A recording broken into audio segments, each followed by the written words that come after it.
Buenos dias, Age Groupies. How we all doing? I'm your host, Mike Ergo, and I want to welcome you to the Age Groupies Podcast, along with my co-host, Lindsay Hiken. We're here to talk to you about all things related to endurance sports from an amateur athlete perspective. We talk about how to have fun along the way and stop taking ourselves so seriously all the time. You can follow the show on Instagram at Age Groupies. Join our Age Groupies page on Facebook and look us up by name, Lindsay Hiken and Mike Ergo on Strava. If you have any questions, comments, or topic ideas, hit us up, agegroupies@gmail.com. And if you guys like the show, if you got something to say about it, all right, I want you to do this one little thing for me. Will you do it, please? Will you go and leave us a rating and review on iTunes or wherever you get your podcasts? That would be awesome. It helps us get the show out there, reach a bigger audience, and just all around be a better show. All right, today's episode is an interview with returning guest Eddie Kenney, who's on the home stretch of completing 26 half-iron distance triathlons within 1 year. Those are all 70.3 mile triathlons, and he's doing one every couple weeks, sometimes back to back. Now, we also get a chance to talk to his coach, the brains behind this operation, Audra Adair of Race Relentless, and see how one coaches an athlete with these audacious goals. All right, everybody, buckle up because this is a fun one.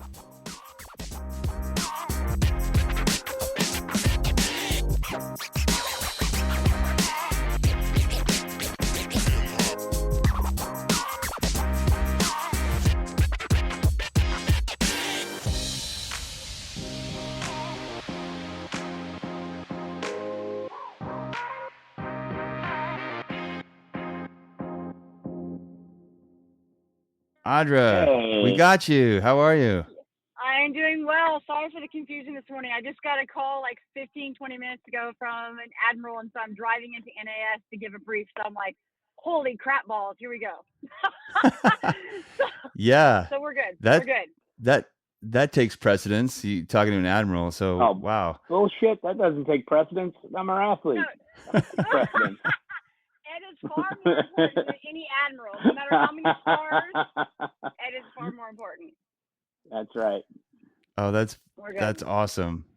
Well, congrats on that and be able to give a briefing and everything. So while we have you, we wanted to check in and talk about this crazy venture that Eddie's on and how you've been coaching him through this and, you know, what you think of the whole thing and how he's doing. I think the whole thing is insane, but insanity is awesome. It's fun.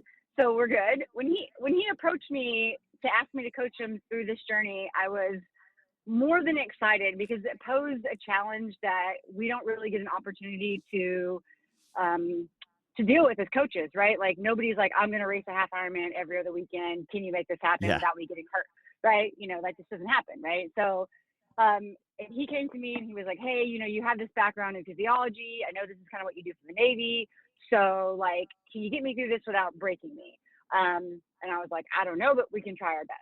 And so it's been really exciting trying to go through those challenges of like carrying all this fatigue from week to week and continually trying to build fitness and not lose fitness without tapering. And it's been a lot of challenges through that. And I think it took a little while to find a rhythm, but Ed's got such a good, solid background that it wasn't really hard to get him in a rhythm. It just took a while for us to understand how his body was going to respond to all this accumulative stress and how we could recover from week to week. And the other part of this that we knew was going to happen, but I think we kind of wanted to keep it into the closet. We were just like, mentally, how are we going to handle this, right?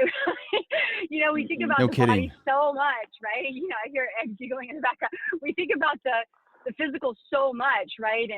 And we were like, okay, you know, we're going to try to like maybe focus on one, you know, swim, bike, or run each, you know, 70.3 you're doing. One thing will be more the focus than the other two things. And that way, you know, we don't feel overwhelmed every time you go do one. But the mental part, Ed's been doing amazing with, and we've had some ups and downs with that, but I don't know how he stays so motivated and so driven and determined to get this done and everybody I talk to about it and all the other athletes that are on our team are just amazed by what he's doing. And not from the physical standpoint necessarily, which is amazing amongst itself, but just the whole fact of him being able to like muster up, getting up, doing another 70.3 all on his own, nobody to cheer him on, nobody's pushing him to do this. I'm not calling him at 5 a.m. and saying, get up and go to the pool, get on the bike and go run. He's doing this on his own accord, and that's phenomenal.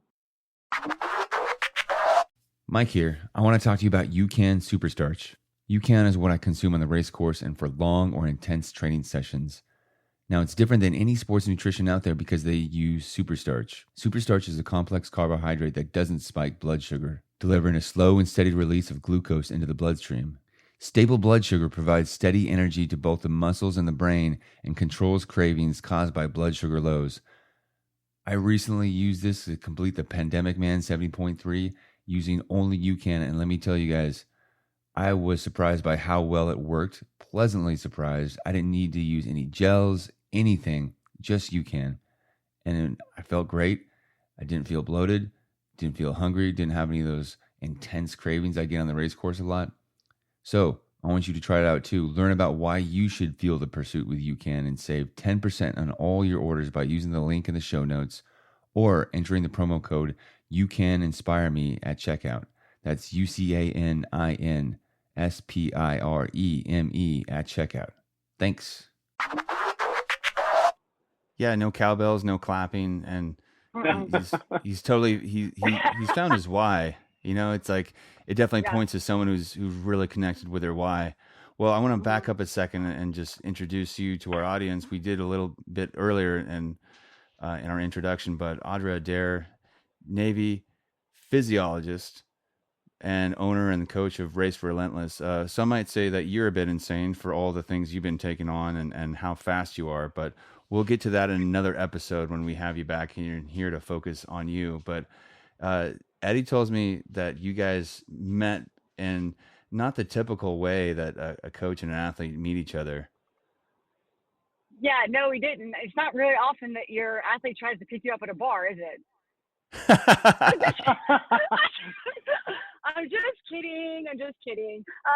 No, yeah, I was at an Ironman. I was representing Normatec and in the Normatec booth and hanging out, and we just had this really organic chemistry that kind of happened between us, and automatically we were kind of drawn to each other, and it was really a nice friendship that bloomed from there. And then he was like, asked me what I did for a living, like what I did outside of the Normatec thing, and I explained to him what I did, and I think I found him after the race. I believe it was after his race, not during the race, but after the race, I found him and I asked him how he did and how it went. And I think he understood that I genuinely cared. And I think that's what brought him back when he was looking for a coach, was the combination of my background and then the fact that I barely knew him and just had met him and was really kind of concerned and wondering how he did in his race. So that's how we met. Pretty fun. Oh, that's really cool. Yeah. And how long have you guys been working together? This is our first year, so we started off at the beginning of the year. Yeah. Oh, wow. December of last year was our first month. So we had about a month gearing up into January 1 when my first one was when I started number one. Yeah, so that usually kicked my ass through the holidays, and then on January 1 I got up and did number one. Usually an athlete waits, like a year or two before they come to a coach with some batshit crazy plan like you have, Eddie, but that's why you're unique.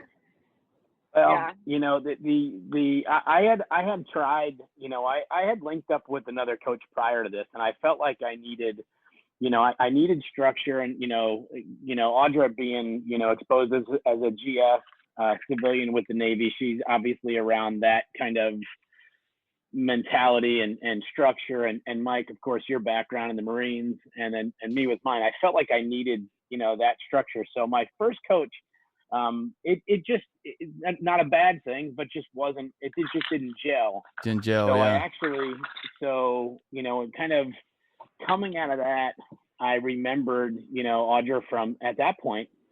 I mean, it had been probably maybe we shared, an email or two over the course of the year prior, but nothing. It wasn't like we had become, out of the Normatec booth, did we become long lost friends? But I just remembered how, like she mentioned, I mean, she was so genuine in the way that she approached it. And she had that level of badass that I think I needed. I didn't want to have a 100% data-driven kind of relationship. I knew she could do that in the background. But what I wanted was somebody that I could relate to, somebody that was still going to give me that drive. And I think I was coming out of that coaching relationship, and she doesn't take on just anybody. I mean, if you look at the corral of athletes that I've been fortunate enough to meet that she works with now, everybody's different. It's not like this cookie cutter, this is the kind of athlete I want to work with. So she picks and chooses. And I don't want to speak for her, but I think it was about 15 or 20 minutes into that first hour-long interview where we were both kind of interviewing one another, that it was quick to know that, okay, we found it's a fit. Now let's get to work. And we really didn't have that honeymoon period or that not honeymoon kind of makes it sound like it would be all good, but we didn't have that time where we had to figure each other out. It became really natural and kind of jumped, right in. So that's what it sounds like. And that's good for something this massive that you're taking on. Yeah. So, Audra, what do you think you took on Eddie in this challenge here? Just the novelty of it? I think that it made me. She saw me in my swim jam. She saw me in my jammers in my swim speedo, and that was enough. Love at first sight. Love at first sight. That was it. I was like, can I please be a part of this somehow? Any way possible. I'll be your towel girl, whatever you need. Yeah. No, it's like I said before. It's rare that we're given this opportunity to challenge ourselves as coaches, right? So I knew this wasn't going to be the norm. I knew this was going to get me outside of the comfort zone that comes from when coaching somebody through a normal season. This was going to pose challenges for me. I was going to have to do extra, research. It was going to take extra work for me. And I like the challenge of that, right? And through that, I've learned a little bit more about being a coach, even more part of like the mental aspect of it and the motivational aspect of it. And sometimes, with Ed, I can be harsh with him, and he doesn't need any coddling, but at the same time, he does need like the cheerleader aspect of it too, right? So I've grown a little bit more with like the mental aspect of coaching because of him, because of what he's going through and what he's doing, and so that was why I really took this on, was because I knew this was going to be difficult for me. I knew this was going to be difficult for him. And to be honest, without sounding egotistical, I was like, I feel like I'm probably the best fit for him to get through this. He needs me. And I don't know if there's anybody else out there that's going to either put in the time, deal with it, right? Like deal with the logistics of it, how we're going to get it done, want to look at his data as much as we have to look at it. And then, and be there to talk him out of the hole when he needs it, or to just give him a swift kick in the butt when he needs it. And so, I was just like, Mike, you got to keep in mind, I mean, it's pre-COVID. We go into this with the idea of shit, we're going to have 8 races. We're going to race a couple together. We're doing Lake Placid. We were intended to do Lake Placid together. What else, Coach? Chatty and Augusta, right? Yeah. We were going to race 3 times together, and then lock the world down. So yeah. And I don't know, did we come up with that schedule of racing together when we first started working together, or did that kind of come into effect like at the beginning of the year after we had been together for a while? I can't remember. I think I was having to fill my calendar. I mean, every other weekend I've got to do one. So I like traveling. I like that kind of stuff.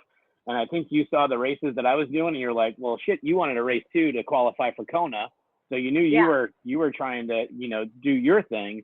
So why not do them together? So I think I kind of laid out what mine were, and then you picked a few that would be good kind of prep for you to try and qualify for Kona. And we could do together. Yeah. That's kind of how it all went. Okay. I was trying to think wonder if I was registered before, but I think it was after you already gave me your schedule. Then I was like, I'll do these 3 with you. Okay. Yeah. That's really cool. And there's something, it sounds like it's probably an advantage for you, Audra, to work with someone who's a veteran, who you can use some harsh language and give him a swift kick in the butt without like bruising his ego too much. Yeah, no, he takes a good lashing for sure. But she doesn't curse at all. So, I mean, I've never heard an expletive come out of her mouth, or in my Training Peaks notes or anything. There's never anything that would be considered, harsh. It's always PG. It's always PG. It's PG. It's good. It's good. No, but it's obviously, you can tell by the way that we talk with each other. We become friends, right? So yeah. It's nice to be able to, I really feel like I know him now. So I know what buttons to push when he needs to be pushed. I know when to lay off when I need to lay off. And I can tell just from the sound in his voice whether or not he's tired, whether it's mentally or physically he's tired. And, I can tell by how many texts I get or, the conversations that we have, even if they're not about training, I know what's going on with him. So we've really cultivated this relationship. And I find that I've done that with a lot of my athletes, which is really great because it gives you really an insight of what's going on versus just like looking at stuff on Training Peaks, and you really don't get a feel for what's going on with your athletes. So I try to do this with all of my athletes, but it's been expedited because of what Ed's doing every other weekend. Whereas most athletes, it may take a little longer than 2 months or so to build that kind of relationship. But with him, it was like, hit the ground running. You got to trust me. I got to trust you. We got to get to know each other on this like intimate level so I can like get you through this without getting hurt. And by the way, coach, we're going to throw an Ironman into this mix too. How about that? I'm like, great. Yeah, exactly. Great. We'll just throw that in smack dab in the middle of the year. Thanks for that one. Well, I better go with you to make sure you're okay. That's right. Yeah. So, it's not only just like, let's do a half Ironman every other weekend, but hey, coach, can I throw an Ironman in that too? You think that's a good idea? I was like, sure. Yeah, exactly. I'll take that on for sure. Well, it sounds like you've definitely dialed into the intangibles that, like you said, you can't get by just looking at Training Peaks and looking at stats and numbers. Well, what do you think is the key to him finishing this strong? What's the key? Looking forward, or what's been the key thus far? Well, let's go thus far and then looking forward for him to finish out. Yeah, thus far, I just think that Ed's got a lot of like intestinal fortitude, right? We use this term in the military all the time, right? So he's got a lot of intestinal fortitude. Like he's got a lot of resiliency, and he's like, it doesn't seem that he gets stretched too far beyond his capacity every time that he races. He's done a really good job of holding back. He's done a really good job of pacing himself and making sure that he's not overreaching and overextending himself every time he does his races every other weekend and when he does his training too. So he's extremely compliant with his training. And that I think has been the key thus far in his success. And the fact that he's just got a lot of mental fortitude, like, right. He's strong-minded, right? So that really, really, really helps. If he was weak-minded, there's no way we would have gotten this far. We would have gotten this far. Not at all. Not at all, right? So I chalk that all up to him, and then I also chalk up and you could use the word discipline, right? He's extremely disciplined. He does everything that I ask him to do exactly the way I ask him to do it, and he communicates. I mean, the communication between a coach and an athlete is so important. It's so understated. It's so important, and he's so good at communicating how he's feeling, what's going on, and we talk all the time, and every week we talk about whether he's got, his kid with him for the week and whether or not he's got other activities going on. So we've been really good about, he's like, I want every Sunday off. And so I'm like, okay, we can work around that. He's like, I may need, another day off during the week. I can work around that. So he didn't want to lose his social life. He didn't want to be overwhelmed with this, even though it's overwhelming, there's no way to get around it, but he didn't want it to feel overwhelming. So we've done a really good job of making sure that Ed still has a social life and he's still happy human being. He's not just for somebody that swim bikes and runs, right? Like nobody wants to just be that person. So we've done a really good job of making sure that happens. So I think that's been the key. And I think pushing forward, I think to continue to do the exact same thing in that capacity of just making sure that he still has a ton of social, has all the social outlets still, and we don't push him to that extreme where he doesn't feel like he has that.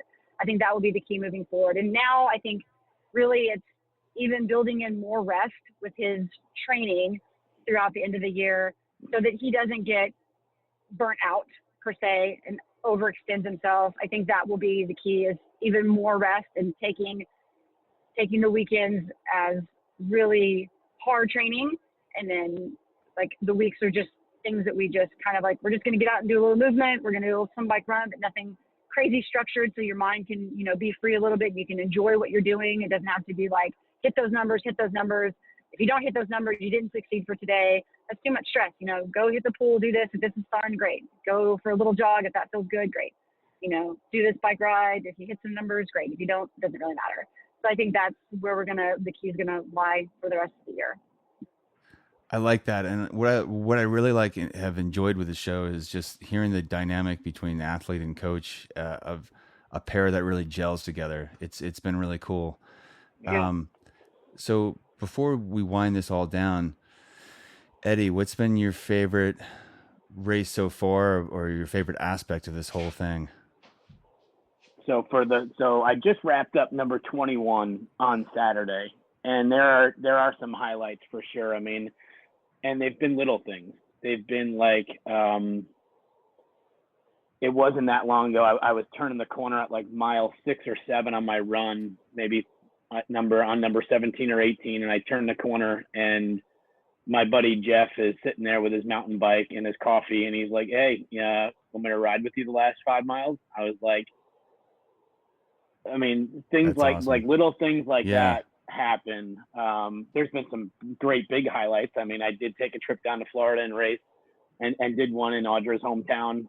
She was kind enough to host me during this, and so that was definitely a highlight to run and ride on 30A and then dip into the water and stuff. That was, one of those times. So there's been those little kind of personal things, from a fundraising and you talked about the why before, Mike, and it reminded me of a quote. I think I had mentioned in my last post after number 21 that I was just wrapping up David Goggins' book, Can't Hurt Me. And I know the two of you have listened to it or read it, but there was a couple of lines in there, and you mentioned the why before, and we hear that a lot. I mean, you hear across, Bob Babbitt stuff and all the stuff you see on social media, learn your why, you got to know your why. And there's a line in that book that says, when your why is strong, the how is easy. Mm-hmm. And, when I think about it, and there's been some disturbing stuff that's come out in the news just this past week. I mean, the military statistics came out around veteran suicide post-COVID. And we've always heard that number of 22 veterans are taking their lives. And it's so sad to think that during this pandemic, the numbers are actually rising. This is the morning after what I would say, I don't think I'm alone in saying this is the morning after the most embarrassing presidential debate we've ever witnessed or seen last night. And to think that our government resources and money is being thrown at something as embarrassing as I witnessed last night, and the idea that veteran suicide is on the rise and it's, on page 8 in a corner column is really frustrating. So for me, being able to stay focused, and my little corner, that I'm trying to assist with, which is, Canines for Veterans, and having these folks rescue and train to try and partner a veteran with a canine to maybe quell those numbers a little bit. Staying focused on that has been my biggest motivator this year. There are obviously some nice sideline benefits to watch my 15-year-old son, look at me and look up the fact that the world record right now for 70.3s in a year is 24. Now, by no means am I saying that my number, because it's not monitored or anything like that, but at 47 years old, for your 15-year-old son to go, "Dad, you're going to be a freaking Guinness World Record holder." It's pretty cool. It's pretty wild. Whether it's formal or informal, I don't care. I mean, that's just something that's pretty awesome to think about. So personally, I'm certainly getting, that satisfaction. The next 5, I'm really excited. I've got some local stuff to do. I've actually got a few trips planned, just personally, but I'm excited to say that it looks like all systems are go for Challenge Daytona the weekend of December 5th.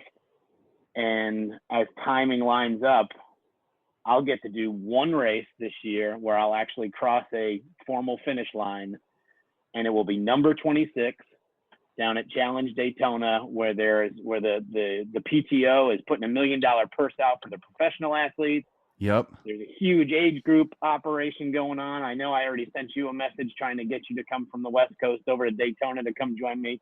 Not sure your wife is allowing that to happen, but yeah.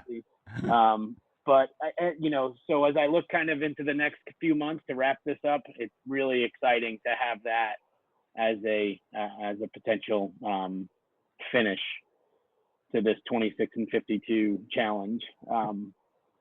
Yeah. I don't even remember what the hell your question was, but hopefully that answered it somewhere in there. I fell asleep. It's okay. It's good. Thanks. Well, I appreciate having you both on here, and any save rounds, any last words? And Audra, I'd love to have you back on the show to talk about your own personal journey and how you've been crushing it out in the world. But as far as this goes, any parting words of wisdom for our listeners? I'll let you go. Any parting words of wisdom? Don't do a half Ironman every other weekend for the year. Words of wisdom. No, for all the age group athletes out there that are, kind of lost this year and don't really know what's going on, like, this is a good example of why we need to find our passion and our why. And I feel like this year there's no races on the schedule for the most part, right? And so we're, do you do this just to race? Do you do this just, to have that sensation? Or are you doing this because it sets you apart from other people and you do this because you love it and this is your passion and this gives you purpose? Like, why is it that you do this all the time? Like, it's not easy. Like, this is hard. Being a triathlete is hard. So I think this is a good year to discover that passion again and that fire in that belly. Find that fire in that belly and utilize that when it gets hard next year when your racing season's up again, right? So that would be my part for that. Find the fire in the belly and hold on to it. Yeah. And Mike, my final words will piggyback right off of that is once you do find it, realize that, as an individual sport as it seems like, because you swim by yourself, you run and you bike by yourself, you got to find the group of people that will support, whether that's underneath the roof of your home or your friend circle. But in this case, finding the right coach. I mean, I can't be a stronger advocate for Audra and her group at Race Relentless. If you find that why and you need that person to assist you to get there, because like I said, as individual as the sport is, it is absolutely something you need a team to get you to the finish line, whatever that finish line is. Awesome. Well, I thank you guys both for taking the time to be on the show, and we will put links to Eddie, what you're doing, and put links to Audra's coaching business, Race Relentless. And until then, we'll see all you age groupies next week.